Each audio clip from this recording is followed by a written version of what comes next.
видеои вазорати корҳои дохилии Тоҷикистон амалиёти вижаи нирӯҳои интизомиро аз ҷараёни ҷустуҷӯи гурӯҳи ҷиноӣ ба раҳбарии собиқ вазири дифои Тоҷикистон Ҳалим Назарзода намоиш медиҳад.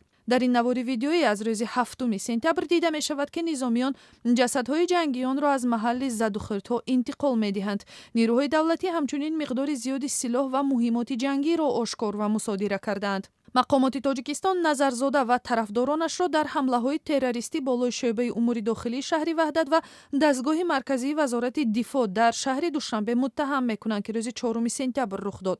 мақомот ин ҳодисаҳоро ҳамлаҳои террористӣ қаламдод карда мегӯянд, ки ҳадафашон ба ҳам задани суботи кишвар буд.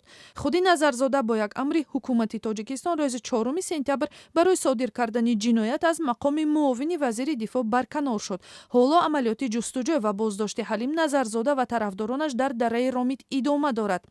то шоми 7 сентябр мақомот дар бораи боздошти беш аз 50 ҳалокати 17 тарафдори генерали фирорӣ ва 9 ходими мақомоти интизомии Тоҷикистон хабар доданд. амалиёти муштараки нирӯҳои вазорати умури дохила ва кумитаи давлатии амнияти миллии Тоҷикистон дар дараи ромид идома дорад.